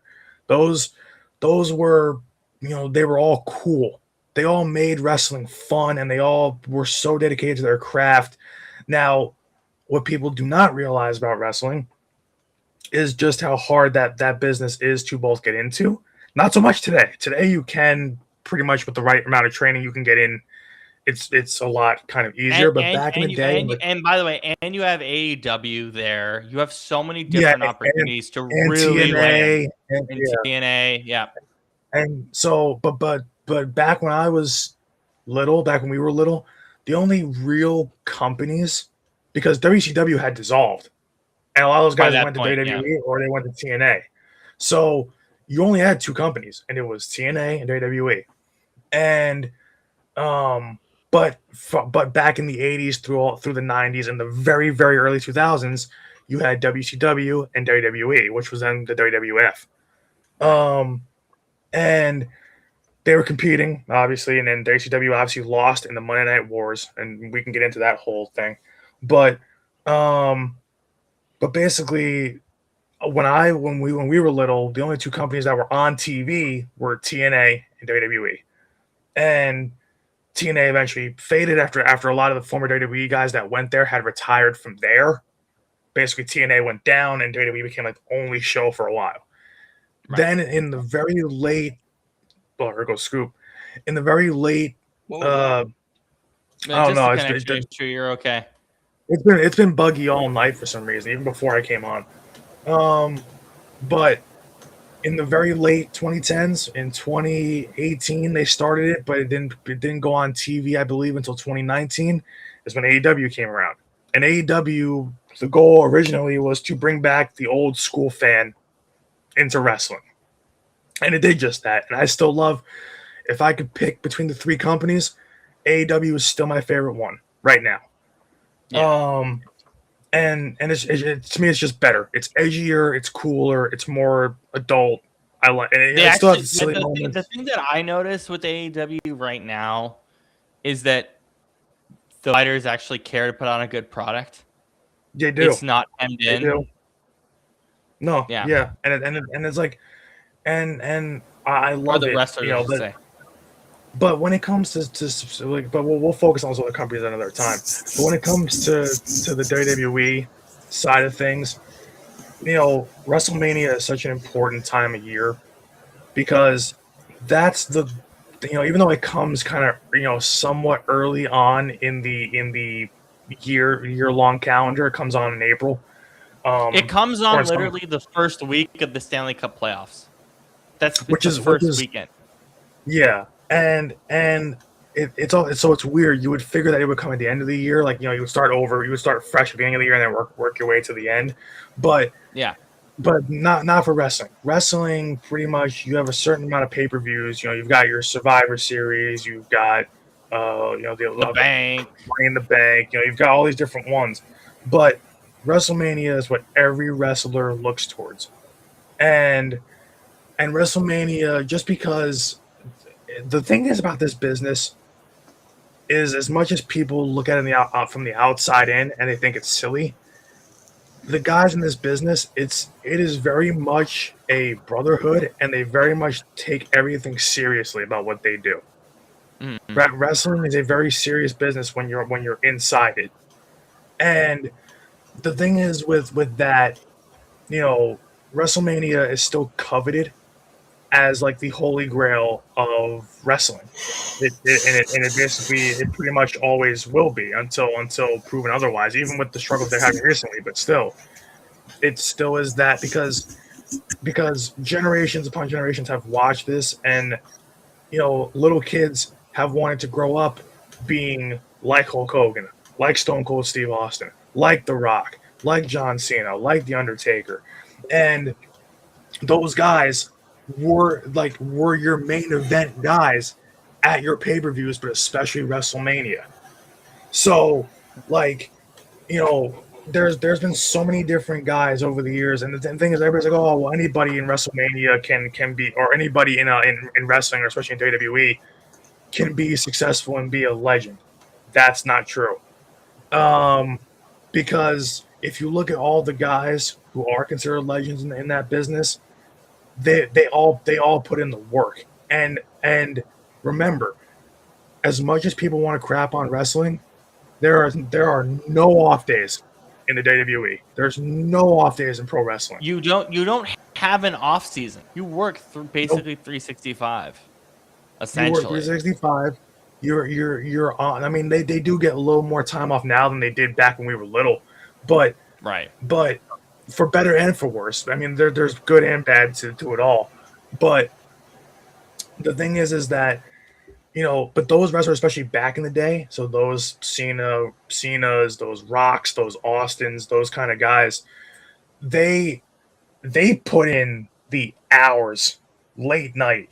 They put in the training at the gym.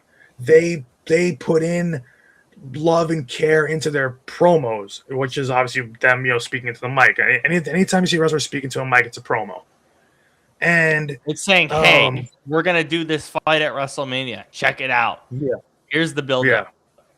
yeah, basically, but they're saying it in a way where they're trying to, like, so a promo is not what you would think it is. Like, it is short for promoting something, promotion, but what a promo is in wrestling is basically you either backstage, you're talking to the person interviewing you, or you're out there in front of the crowd, and you are basically saying to the camera, to another wrestler, or to the interviewer, and on camera, basically being intense. Like, how are you building yourself up for your next match? How are you gonna trash talk your opponent and kind of build them up in the same breath and really pump this stuff up? That's why it's called a promo.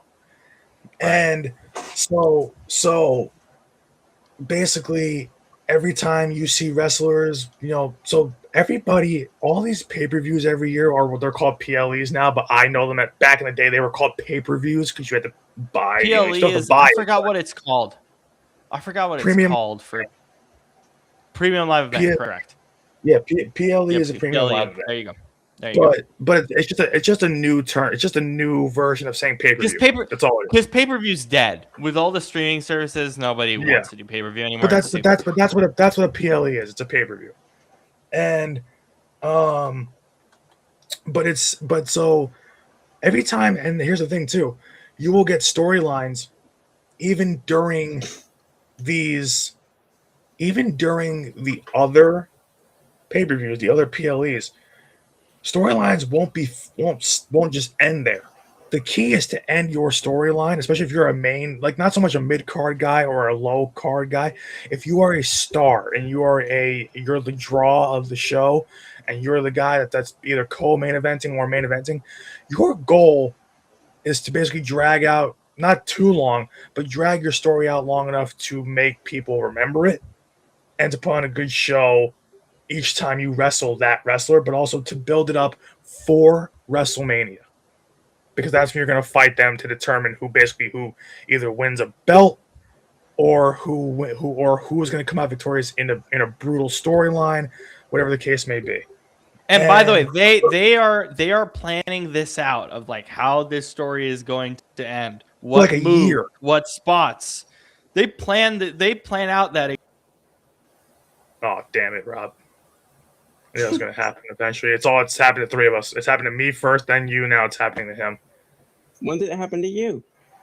I cut out for like 2 seconds, like when we were still talking baseball at the very end. I cut out. I didn't even catch that. Yeah. So I hope Rob gets back in here. I don't know if he will, but Same. But basically, when it comes, hang on. There he is. Oh, I thought we had him. I don't know. Well, yeah, but I'll just keep talking about it. But yeah, sorry about that. Because he knows this stuff. I mean, he's getting into it again, but he knows this stuff too. So yeah, I'm basically just talking to our audience and to you, more or less. Yeah, my bad. But WrestleMania, like, I don't know. There you are. And now he's gone. What the hell is going on? I don't know. But WrestleMania, I feel like just saying that name is gonna make him appear. Just poof. But I wish I had more time to kind of think about what I wanted to say more, because there's so many moving parts to it about pro wrestling that we can't just cover it in 15 minutes. Like we have to spend a whole show doing it. So he fully went off the panel now. Like at first he was there as somebody who was, oh, okay, now he's back. Turn my stuff off. Oh shit, that was me. What's happening? What's happening? Yo, my computer has crashed like times today for some reason. Oh, yeah. It's been wild. Okay, do you mind, Brandon, if I talk about my experience with wrestling before we go, just to give Scoop some more? This is how much of a fan I am. This is from the John Cena retirement tour last year. I went to SummerSlam. Can you grab like one of the old really good like SmackDown versus Raw 08 or something like that? Because those games are amazing. Do you have any of those really good SmackDown or Raw WWE games or WWF games? But forever. But for me, I think it was during COVID because there was nothing else on TV. I think the biggest recommendation that I can give to anyone who, even from a casual perspective, talk about wrestling, because normally I'm someone who will really only watch Sunday of WrestleMania. But watch Undertaker. Undertaker puts so much into his craft, and it's so fantastic to watch. So he's probably like the first one I would say. His documentary that came out during COVID gets you to he had like 5 surgeries. It's like his whole body is just a freaking robot. So hard, and so that's probably like the first thing I would say. The amount of times that these guys tear their pectoral muscles, especially, is insane. Is intense. They tear it a lot. Triple H has torn it like 3 times. Cena's torn it like 2 or 3. Like they tear muscles very because of just how strenuous that line of work is. You are constantly getting hurt in some way, shape, or form, big or small. And that's why I have a lot of respect for pro wrestling too. Because yeah, football players are getting hurt, but not every week or not every day. These guys are getting hurt. They're getting nicks. They're getting ball. Yeah. But no, you're getting smacked. Like you are getting absolutely pulverized. Now, mind you, this is not all of my games for wrestling, but here's 4 of them. I've got WWE 12, Randy Orton on the cover. That's a good game. 12 is a good game. Yeah. Yeah, so I've got 12. I've got WWE Raw 2. And there you go. There's Triple H right there on the end. There's Goldberg in the middle and Scott Steiner on the other side. So that's I WWE love the Raw old 2. Xbox games, dude. Oh, So- that cover art is beautiful. Speaking of WrestleMania, I got WrestleMania 21 on disc. So and on the back, you got Triple H, you got RVD up here on the other side, Mankind, which is just Mick Foley, Orton, and Cena on the back cover. Sick. Very cool. And then I've got the first WWE Raw, which features Rhino, Kane, Undertaker, and Jeff Hardy on the cover. And Great on the cover. back is Kurt Angle over here. You can't see him because I'll take pictures of it later, but Kurt Angle over here. Kurt Angle is also one of those guys who's very much like a head honcho in the business now. And you know why? And you know why? Because a lot of guys in this business, especially the guys who are legends, they get respect because they've earned it. And so, like, especially guys like Kurt Angle or a Brock Lesnar, they came in with already athletic backgrounds and in combat and professional combat sports. So you almost get a leg up on your competition in wrestling if you come from a background where you're already athletic, whether you're playing football or in a combat Lesnar sport. was at Vikings camp. There's still footage of him Vikings preseason. Yep. And there's Lesnar. Lesnar was a collegiate wrestler, so actual grappling and takedowns. So Lesnar was an actual collegiate wrestler. He was a pro football player, even though it was for a preseason, but still pro football player. And after his first WWE run, he became a UFC fighter and won a belt. So whether or not it was legal can be debated forever, but regardless. but he still was a good UFC fighter. No, he still was really good. But so guys like him or Kurt Angle, the thing he used to say in WWE was he won a gold medal with a broken freaking neck because he actually did at the Olympics. Before he became a pro wrestler, he had a broken neck, and he said that just to compete in the rest of that tournament, and especially in the gold medal, match, they had to shoot him up with basically cortisone shots in his neck so he couldn't feel the pain. And then he was wrestling off just pure adrenaline and cortisone shots. That was it. So crazy. And the thing is, now Kurt Angle already went through that, then still became a pro wrestler and was good at that. So like it's those guys, or you can even go even further back, because the first guy that at least I remember, at least in my mind, out of all my wrestling history, to really do something similar to where they were already a really good combat athlete, and then they joined wrestling, any promotion, but especially back then, it was a WWF, was Ken Shamrock. Shamrock, yes. It's like that. A MMA legend, Cam Shamrock, by the way. So he got a lot of respect. Now his WWE career wasn't great, but he was respected in the business, and he still is. But when it comes to wrestlers, the amount of plan, like you were alluding to, Rob, the amount of planning that it takes for just even one match, not even for pay-per-views or for WrestleMania, but just the amount of planning that goes into one match, the amount of moves you have to kind of remember to do, the amount of checklist. It's a checklist. It's a checklist, but it's a checklist, but you also don't want it to be like the older wrestlers. They have it in their mind of what they want to do, and and there's an art form because nowadays you are kind of going with your opponent and you're making kind of bullet points for each thing you want to hit in the match all the way through. Back in the day, you didn't do that. Back in the day, you made a match with your opponent and you sat there and worked with them on the moves that you wanted to do.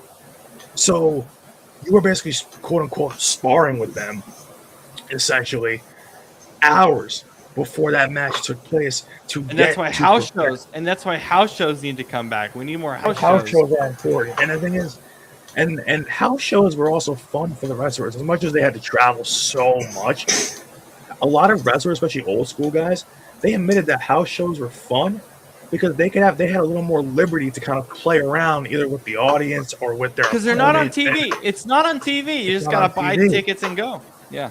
And so, and the thing is, and us as fans, I went to house shows growing up. We appreciated it. It was cool because it was something different, and it was exciting. It was closed off. It was closed off. It felt special. You're not on USA Network. The one thing that's sad, and of course, here's another one of my old man moments, but it's one of those things where kids these days growing up who are getting into wrestling like I did almost 20 years ago as a little kid, they won't understand what it was like to watch a wrestling program on TV to make sure that you tuned into it. And back then you could DVR it, but if you didn't DVR it, you missed the show. Yeah, that was it. So you would have to wait till next week to tune back in and make sure you didn't miss it again. And so, but they'll never understand. Now it's on Netflix, and if you have Netflix, guess what? It's you on. Go back and just rewatch. Yeah. Yep. And there's good stuff to that because you get to catch up on what you missed. But the thing is, those kids, like us back in the day, and this is why I say it's boomerish. Because it's funny to think about this, but with the house shows, now they would do commercials, not as much as they do nowadays for stupid things. There's literally 5 seconds of a match commercial.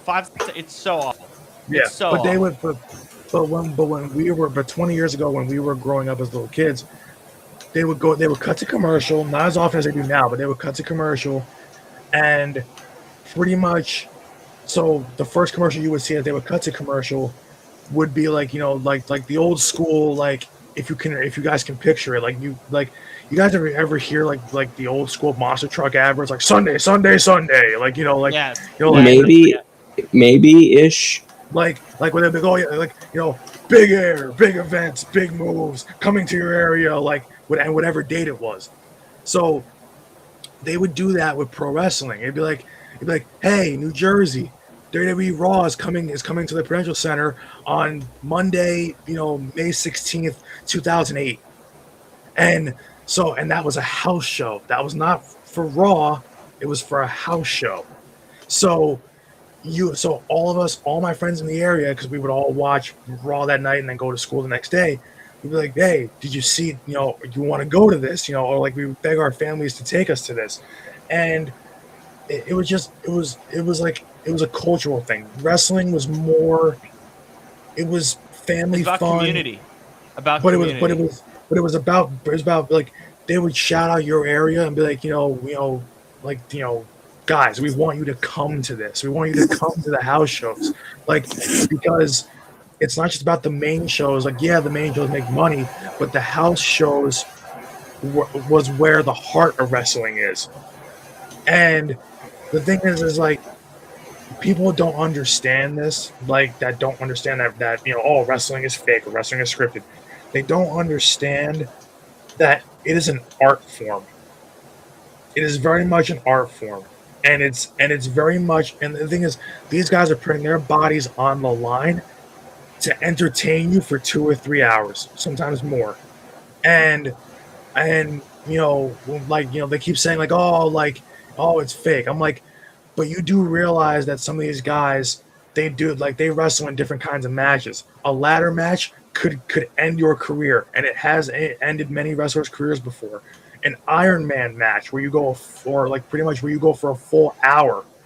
An hour in a wrestling ring would kill you because the cardio that you have to do to get yourself in shape to wrestle for an hour straight is no joke. And only the best of the best have gone through that, really. So, Right. like, so when people say, and it kind of gets a cheap pop from the crowd, and pop meaning a reaction from the crowd. So, like, a lot of times wrestlers will, like, in their promos, be talking to their crowd, and they'll say, like, and they'll get really intense, and you'll see guys like CM Punk do this a lot, and they'll say, like, my business is professional wrestling. I will die for this shit. I will bleed for this shit. I will do anything it takes for this. And that sounds like a good promo, but it means something when you hear the guys that put in the work, when they say that through a microphone. Yeah, they're somewhat saying it to get a rise out of the crowd, to get you to go woo and stuff like that, but it means more when it's someone that's respected, and it means more when it's someone who's paid their dues. And the thing is, fans of wrestling, like me and my friends, we don't forget the guys, especially the legends, but the guys that did the tough work, that laid that traveled the tough Laid the miles, groundwork. that did it. And Yeah. so it's like, you see guys on TV in 2026. When I see guys pop up on TV who are still wrestling, like Chris Jericho, or like a Rey Mysterio, or like last year, Yeah. like John Cena, those are the guys that lived it. Those are like, so I'm not saying wrestlers have it easy nowadays, because wrestling is still a very physical, hard thing to do. But those guys get a lot more respect universally, and that's why a lot of those guys also go on to become actors or analysts or what have you, or they go and they make a lot of media appearances, because outside of wrestling, people know who they are. Like, it's crazy how people aren't even wrestling fans, but they can tell you The Rock's a wrestler, and there's a whole generation of people that never saw The Rock wrestle, and so but The Rock, they know him as an actor, but he made his name. Well, he did make his name in college a little bit at Miami, but he made his name and put his stamp on the world through the business of professional wrestling. And so wrestling, like, I could spend all day giving like history lessons and whatnot. And the thing is, that's why I said I wish we had more than like a half hour to explain it, because we need a whole show to really kind of dive into it. But the thing is, with professional wrestling, like, I wish, if there's one thing I want people to take away from it, is that appreciate it for the art. For, like, I'm not saying you have to like it, but at least respect and appreciate it for what it is and what it means to certain people. Like, I don't like seeing certain people that, especially younger fans. Like, older people should know better, but you'll always see like younger fans, especially like teenagers, and I'll see people put them down online for liking wrestling. But that was me. That was me. And then in COVID, my friends were like, "No, you're misunderstanding this. Come watch this with us." Like I've watched WrestleMania with my Romanian friends Sundays, because usually on Orthodox Easter. This year it's a week later. Yeah. Sunday, it's Orthodox Easter. Everyone's getting ready for the table, and they're like, "Hey, WrestleMania, sit down. Let's watch." Yeah, like but that's how it is. Like that's I'm not complaining. I ain't complaining. It's cool. And it's like, and people like, people make fun of it and they talk about it, but everybody knows what WrestleMania. Like, if you don't know what wrestling is, but you know what WrestleMania is, because because it's like, not for nothing, but you might not, and that's why I wish people would appreciate it more, because you might not care about professional wrestling, but you know the name Hulk Hogan, you know Andre the Giant, you know Ric Flair, you know Ricky the Dragon Steamboat, you know Sting, you know the wrestlers that laid the groundwork and became pop culture icons. And, like, not for nothing, but we take, like, the wrestling moves that people take for granted nowadays, like, but when you go back 40 years ago, like, when Hulk Hogan picked up Andre the Giant, who was a massive man, and body slammed him, dude, and body slammed him, that is not just a wrestling moment that will live on forever because of how impressive that feat of strength was for Hulk Hogan, who was already a strong looking guy, but to lift a 7 foot, basically 400-pound giant and slam him onto the mat. It's like that is a moment that lives in pop culture history throughout the world, not just in the United States, not just in the business of pro wrestling. That is a moment that anybody, even outside of pro wrestling, knows exactly what that moment meant at that time in the world and how it's reverberated throughout the world today. That's it's very hard, you know, to look back on it, and it's like, you know, is wrestling silly to a degree? Yes. Is it not? You know, is it scripted? Yes. But the amount of work that it takes, the amount of dedication, you cannot just walk into wrestling thinking you can do it and then do it and be successful at it. Because who's a perfect example of this? Now Ric Flair has had a bunch of kids. Charlotte Flair, as much as she is a women's champion, she's not the best wrestler. And but before her, David Flair, who wrestled in WCW, David Flair was god awful. And it's the same thing like we talk about Michael Jordan's sons, how they never amounted to anything. It's the same thing in professional wrestling. So when people crap on professional wrestling saying, "Oh, it's not real," yada yada, I'm like, but you still have to have it in you. You still have to. It's just like being an athlete in any other sport. Just because it's scripted doesn't mean you don't bleed for it. You don't hurt from it. You don't You freaking hurt yourself. like It's smacked. like the thing is like, are you taught how to protect yourself? Yeah, just like any sport. Any sport, you're taught how to protect yourself. And so in wrestling, certain moves that you take, you're taught how to protect yourself, how to take certain bumps, how to take certain punishment from a wrestler, how to react to situations. You are taught the same things in professional sports that you're taught in pro wrestling. So what's taught, and the thing is, you can watch videos of what it looks like inside a pro wrestling gym. Those guys are training just as hard, if not harder, than your favorite pro athlete who's an actual athlete, quote unquote. So it, I could sit here all day and talk about all my favorite guys growing up, or all my favorite matches growing up, or anything like that. But we would be here for for like 10 hours. But the one thing I do want people to take away is that, listen, wrestling does have, and the thing is, there's other things, other programs that can teach wrestling more than I could. Like if you really want to understand how much you have to sacrifice for wrestling and how it takes its toll on people, I would suggest watching Dark Side of the Ring.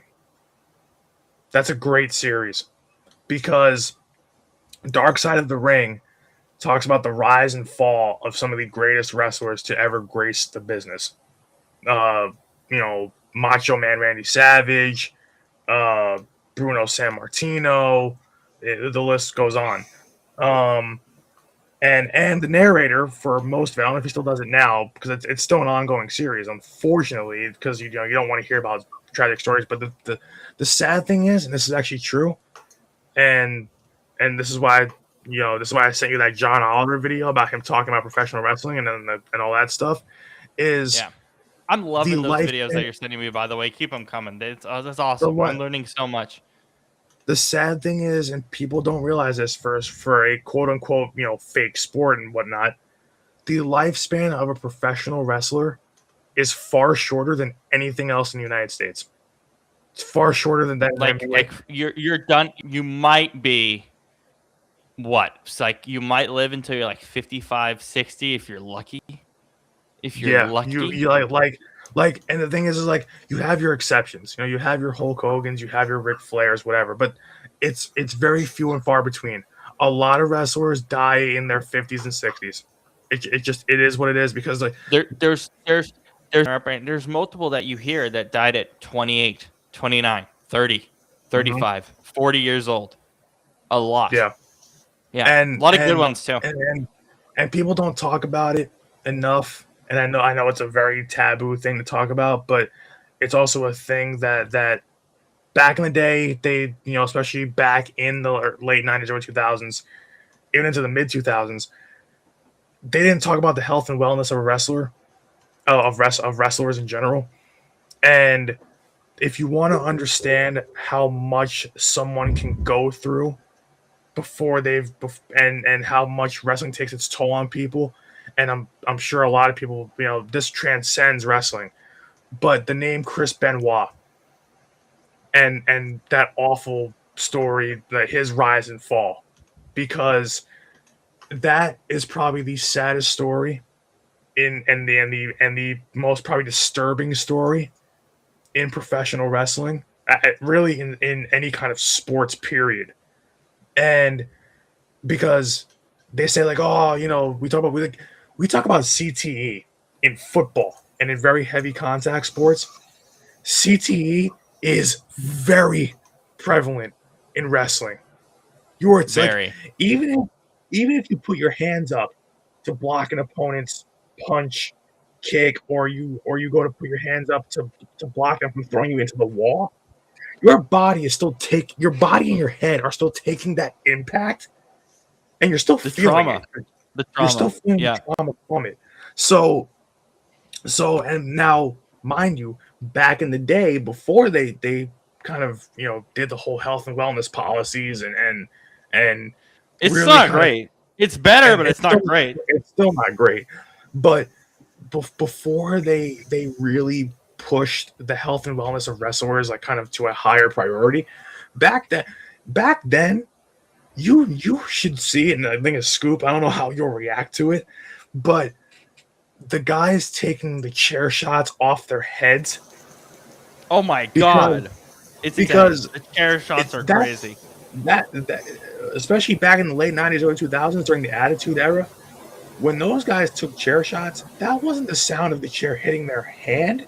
Those gunshot sounds that you're off the chair are their skulls. Head. So, yeah, like Scoop.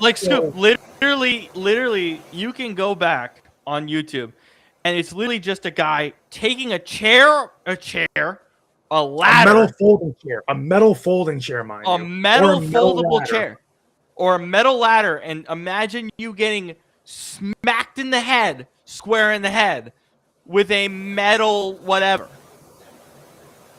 It hurts. Now, and it ain't something they just do. And mind you, some wrestlers have even, like, and this is the case of, and now Stone Cold Steve Austin is known as one of, if not the greatest professional wrestler ever. But try his beer. I'm just gonna say it really quick. I haven't tried his beer yet, and I'm kind of pissed I haven't. But the thing is with Stone Cold, his career was cut about 5 years, maybe even 10 years short, because Owen Hart of the famous Hart family, God rest his soul, because he's another one that died in a very tragic way in wrestling. But he gave Steve basically a sit-down, I believe it was a sit-down pile driver.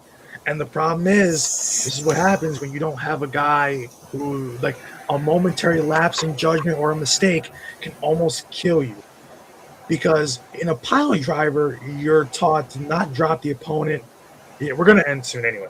I just wanted to double check, because I don't want you to go on forever. I want to add another thing to this in the future. But basically, and how fickle life kind of is, and how crazy it is. But he does a sit down pile driver, and basically drops Steve on his head and neck, and and Steve said that for about 10-15 minutes, I believe about 10-15 minutes. I don't know if it was longer or a little bit shorter, but he said that he went complete. The second he was dropped, body completely numb, couldn't feel anything, thought he was paralyzed, and Owen had to stall, basically to like kind of mock the crowd and whatnot, to kind of take the attention away from Steve being hurt, and so. It does happen, but that incident shortened Steve's career by about 5 or 10 years, because he thought for about a brief second there he was going to be paralyzed from the neck down. It dropped him straight on his head. So, Unbelievable, dude. You can see so many moments like that, but the history of wrestling is there's so many things I can get into. There's so many different storylines I can get into. And I'll send you guys those clips every so often. But wrestling is very important, and I wish people would understand how important it actually is and how much it is very serious and the respect it deserves. Put it that way. Scoop, do you have any final thoughts on what Brandon has brought us with this? Do you think this segment was good? Did you learn something? That was a lot. I'm probably going to go back and rewatch it just to kind of try and understand it and process it better. Just because I thought that was a lot. Because again, I've never watched a single wrestling match in my life. But I mean, obviously you guys know a ton about it, and I know you guys really enjoy it. So, I mean, I literally said to, I think it was Rob earlier today, like I straight up, like, I've heard the term, like like in a literal sense, I've heard the term WrestleMania before. I couldn't have written you 2 sentences about what it was. Yeah, that's kind of, the thing is, I always knew growing up what WrestleMania was, but when I started actually watching WrestleMania, I was like, oh, I get this. I get it. And everything I've heard about WrestleMania is not everything. I shouldn't say everything, but most of what I've heard about WrestleMania recently was from watching videos that Ventura was talking about it, and it wasn't even about the wrestling itself. It was about the royalty issues and the controversy about wrestling unions and things of that nature. Right, but and that's part of it, obviously. But WrestleMania, man, even someone who doesn't even, I don't have time to watch wrestling. There's a lot of events, there's a lot of things going on.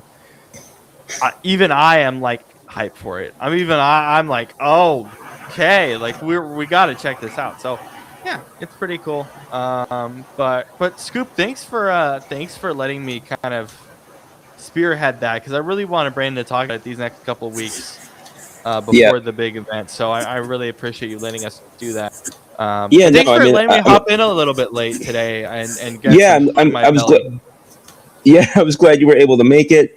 Obviously we're gonna miss you tomorrow, but and I've said before on this show, and I continue to emphasize it, that if one of you guys wants to talk about F1 or wrestling or MLS or anything else where I don't have a ton of background or a ton of knowledge or a ton from which I can speak myself, I obviously enjoy hearing what you guys have to say and adding a flavor to the show that I would not be able to do on my own. Yeah. Can I talk about what I did today? Can I actually introduce to people the whole thing that we do up here in our area? The wiffle ball?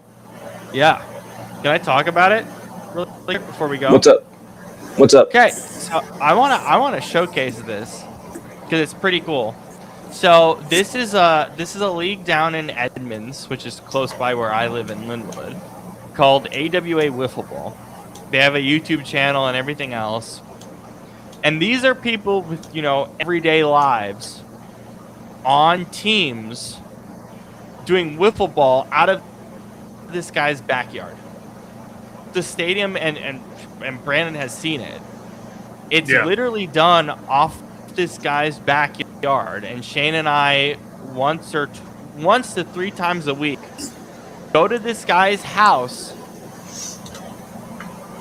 and literally go to this guy's house and do broadcasting for this and this is a great view of the current arena or the current stadium.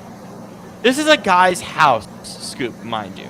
This is a guy's house. Look at this. It's a guy's house. And that's their backyard. And we play wiffle ball once to 3 times a week during the summer and early fall. Isn't that incredible? I gotta tell you, you can sit up there.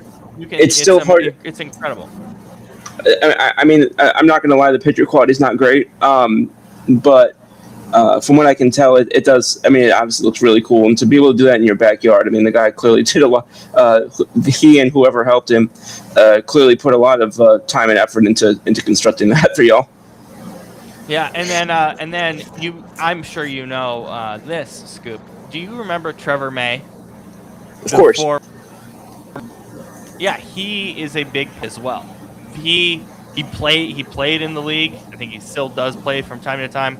He literally paid for us to have like a club area where people can sit down and have and just chill out in the backyard and have a beautiful view. He literally used his own money to install that for us or to help, which is incredible. That's amazing. Speaking of Trevor May, if anybody wants to go and listen to because he retired about 2 or 3 years ago, if anybody wants to go listen to different elements about him talking about just having been a major league ball player and some of the behind the scenes there, and talking about his career and both on and off the field elements of being a major league baseball player, he does a fantastic YouTube channel that I highly would recommend going and checking out. The name of it's escaping me right now, but just search him up and you'll find it. It's I forgot what it's called. It's called Mayday. Mayday is his network. Okay. It's territory network now. From I love Foul Territory. But yeah, he literally does that. He does those podcasts in my local area, in the Seattle area. That's so freaking cool. He's grown up here, so yeah, I've got to meet him and work with him on several projects. Same with Shane as well, obviously AWA, but documentaries and different things.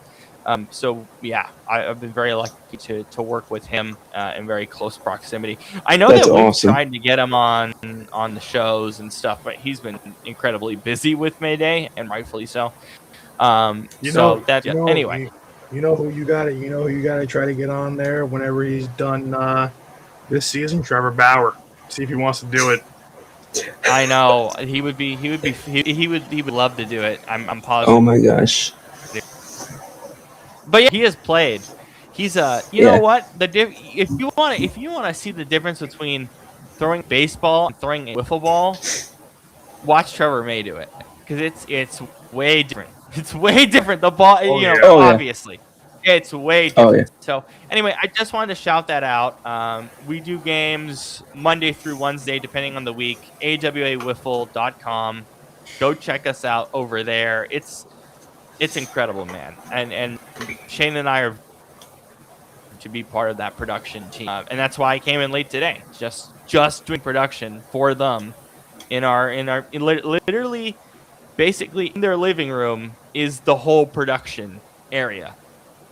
We have everything you can imagine that's on an NFL broadcast. We have pretty much.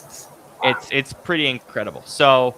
And then, obviously, you can see me do sideline. I've done sideline for them for now 4 years. Same with Shane, doing production. So I just thought I shot that out really quick.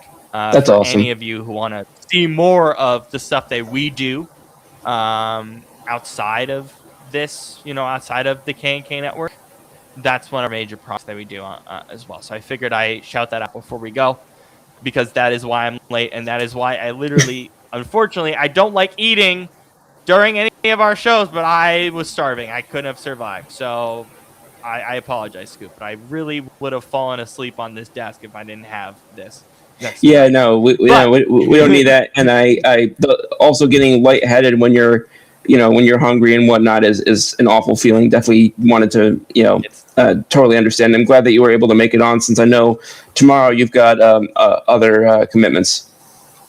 Yeah. Orthodox Easter celebration. Gonna be really interesting. At least I think. I'm still planning, but yeah. And then next week, starting on Friday, keep an eye on the What's the Same page, because I'll be posting a lot of stuff on there the next days. I'm going to the Mariners game. I'm going to U.S. Women versus Japan. I'm going to a Sounders game next weekend. Everything's going to be up there. And we'll also make sure to describe my experiences on this show. But all of that stuff, and that's what you saw previously with my UFC stuff that I did the last few weeks. Everything's going to be up there. for you all to see just kind of our adventures doing stuff. So I figured I'd just plug Do we those really quick Sorry. before we go.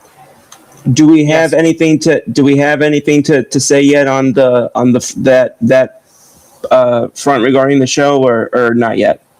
What you and I have been discussing. Oh, no, because I have been massively delayed.